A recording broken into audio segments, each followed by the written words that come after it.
But mother, how will I find my way in this land where I have neither landmark nor direction?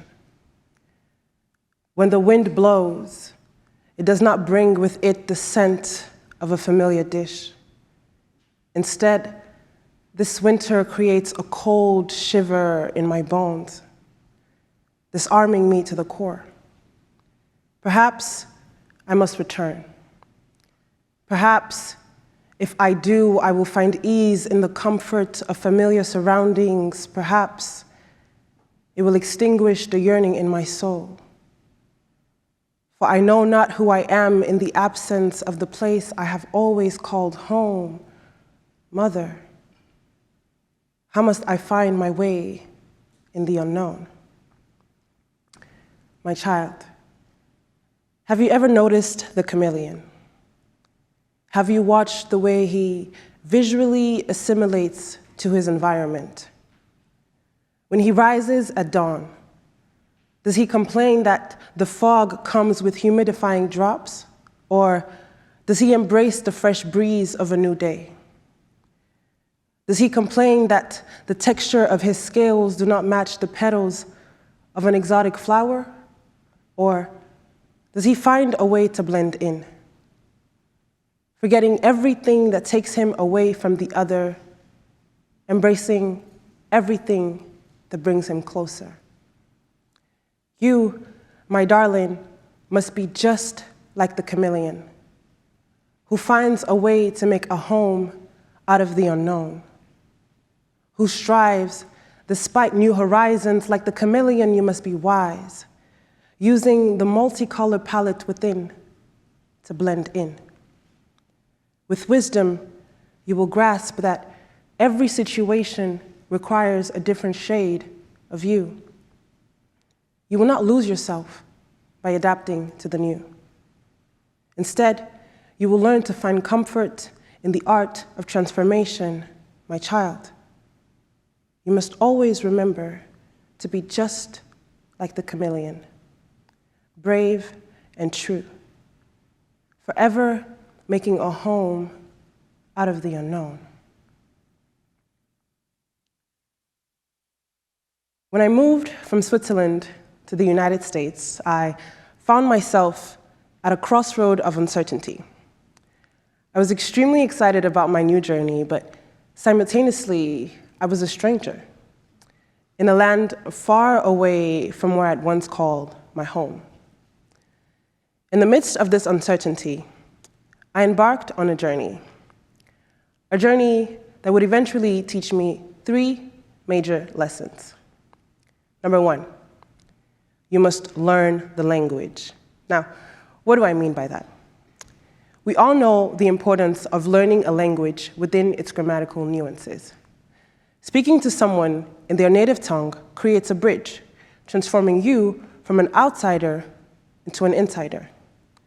I've experienced this countless times in foreign countries where the simple act of speaking the native tongue opened doors that otherwise would have been shut. While that is extremely valuable, today I want to emphasize the importance of learning the cultural language as well. And for this, you will have to step out of your comfort zone. Oftentimes, people fear that they may lose parts of themselves if they give in to a new culture. However, it is possible to hold both at the same time.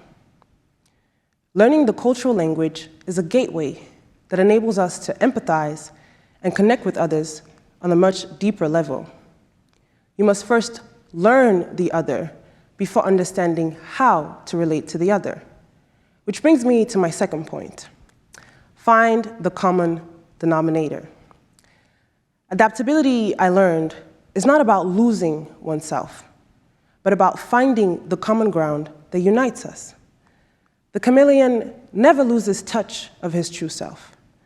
Whether he is on a tree or on a rock, he forever remains a chameleon. Just like the chameleon adapts his color to blend in without losing the essence of his being, we too can identify common denominators that connect us with others. Research done by Hazel Marcus tells us that there are parts of ourselves that exist in the subconscious and that have not yet been activated in a conscious situation. One could then understand adaptability as the act of bringing one of these facets to the forefront, allowing us to evolve while remaining true to our core. Despite our many differences, there will always be a common factor, a shared interest, a common passion, or a universal experience. It's about finding these common denominators, embracing them, and allowing our authenticity to shine brightly.